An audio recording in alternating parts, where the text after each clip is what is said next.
Hello दोस्तों, नमस्कार। Ravi Clemens coaching में स्वागत है। चलिए एक बार फिर चलते हैं फिजिक्स की दुनिया में और देखते हैं कि फिजिक्स का क्वेश्चन क्या है। चलिए आइए। और है कि ऊर्जा संकट क्या है, इसके समाधान का उल्लेख करें। ठीक है, ऊर्जा संकट पूछा है। अरे कि ऊर्जा के प्रमुख स्रोत जीवाश्म ईंधन, अरे कि ऊर्जा के प्रमुख स्रोत जीवाश्म ईंधन अर्थात कोयला एवं पेट्रोलियम है।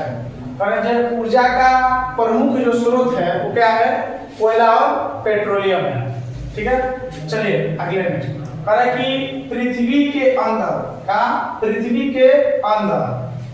इसकी मात्रा भी सीमित होती है। पृथ्वी के अंदर किसकी मात्रा सीमित होती है भैया? तो कोयला और पेट्रोलियम। ठीक है, औद्योगिकीकरण एवं जनसंख्या वृद्धि के कारण इनकी मांग भी कई गुनी तेजी से बढ़ रही है। और है ना कि पेट्रोलियम और कोयला की मांग जनसंख्या में वृद्धि होने के कारण, यानी जनसंख्या जो हमारे देश की बढ़ रही है वो सोच क्या हो रही है कि तेजी से क्या हो रही है, भाग रही है। हम अपनी आवश्यकताओं की पूर्ति हेतु उनका निम्रता पूर्वक दोहन कर रहे हैं। अरे हम अपनी आवश्यकताओं को पूर्ति, किसके भाई पूर्ति? यानी कि कोयला और पेट्रोलियम की पूर्ति क्या कर रहे हैं? निम्रता पूर्वक क्या करते हैं? उपयोग कर रहे हैं। ठीक है, करेंगी ऊर्जा के इन स्रोतों का उपयोग हम अपनी दैनिक ऊर्जा आवश्यकताओं की पूर्ति तथा जीवनोपयोगी पदार्थों के उत्पादन हेतु कर रहे हैं ना। कोयला और पेट्रोलियम को अपने जीवन में भी बहुत सारे उपयोग कर रहे हैं। किसी किसी वस्तु के चलाने में, कार और ये सब जो होती है, पेट्रोल इससे बाइक हुई, पेट्रोल इसी की चलाने में, और भट्टी जो कोयला वाला और कुछ वगैरह जो दुकान में होता है उसका भी कोयला का प्रयोग कर रहे हैं। ठीक है, चलिए आइए। चूंकि इनकी भंडार सीमित रहे हैं, इनका जो भंडार है ना, इसका कोयला पेट्रोल सीमित है, अतः इनके एक बार समाप्त हो जाने पर यह भविष्य में पूर्ति संभव नहीं है। पर अगर कोयला पेट्रोलियम एक बार समाप्त होने के बाद दोबारा नहीं होता है। सही बात है भाई। मान लीजिए कि हम 1 लीटर किसी बाइक में पेट्रोल डाले और उसको हम चला कर जा रहे हैं, तो दोबारा थोड़ी हमारे उसमें टंकी में मेरा 1 लीटर हो जाएगा, नहीं होगा, क्योंकि वो एक बार प्रयोग हो गया। क्योंकि पेट्रोल पे चल रही है, एक बार खत्म होने के बाद दोबारा नहीं होगा, दोबारा फिर नहीं बचेगी, खत्म हो जाएगा पेट्रोल। पर अर्थात पुनः प्राप्त होने वाली कुछ ऊर्जा स्रोत इस प्रकार है।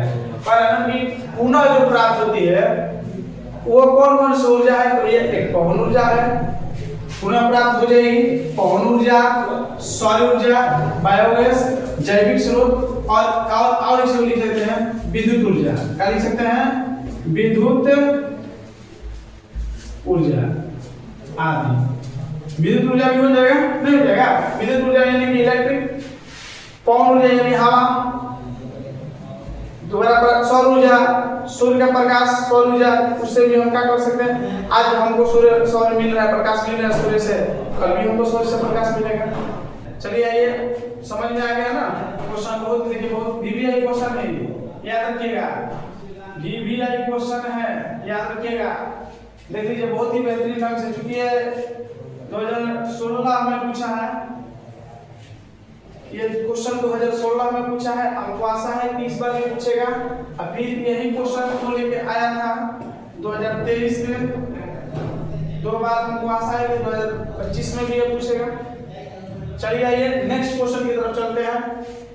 चलिए आइए, तो दूसरा क्वेश्चन देखते हैं। चलिए देखते हैं कि दूसरा क्वेश्चन क्या है।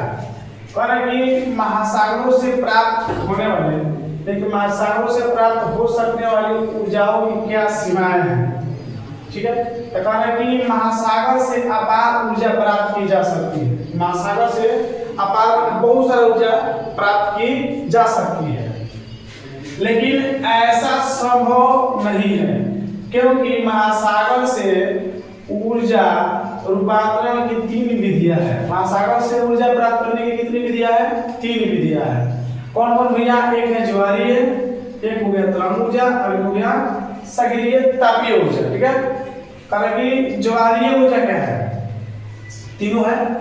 ज्वारीय ऊर्जा कह रहे हैं कि ज्वारीय ऊर्जा का दोहन सागर के किसी क्षेत्र पर बांध बनाकर किया जाता है। यानी कह रहा ना कि सागरीय ऊर्जा क्या है भैया, ज्वारीय ऊर्जा। ज्वारीय ऊर्जा क्या है, ज्वारीय ऊर्जा का दोहन सागर के किसी क्षेत्र पर बांध बनाकर किया जाता है। बांधों के द्वार पर टरबाइन ज्वारीय ऊर्जा को विद्युत ऊर्जा में परिवर्तन कर देता है। क्या कह रहे हैं, टरबाइन। क्या है, टरबाइन है, टरबाइन। ठीक है, टरबाइन लगाकर क्या करते हैं, टरबाइन ज्वारीय ऊर्जा को काम कर देता है तो विद्युत ऊर्जा में। अब दूसरा क्वेश्चन देखते हैं। टरबाइन मतलब होता है कि पंखा लगा रहे हैं और उस पर गिर रहा है, मोटर नाच रहा है, गिनी गिनी गिनी गिनी उसमें से बिजली निकलेगी। और कह रहे हैं कि तरंग ऊर्जा क्या है, कह रहे हैं कि तरंग ऊर्जा का व्यवहारिक उपयोग केवल वही हो सकता है जहां तरंग अति प्रबल हो। कह रहे हैं कि तरंग ऊर्जा का व्यवहारिक उपयोग केवल वही हो सकता है जहां तरंग अति प्रबल हो। विश्व में ऐसा स्थान बहुत कम है, विश्व में ऐसा स्थान बहुत कम है जहाँ का हो अति तरंग ऊर्जा का हो प्रबल हो, जहाँ सागर के तट पर तरंगें इतनी प्रबलता से टकराती हो कि उसकी ऊर्जा को विद्युत ऊर्जा में परिवर्तित की जा सकती है।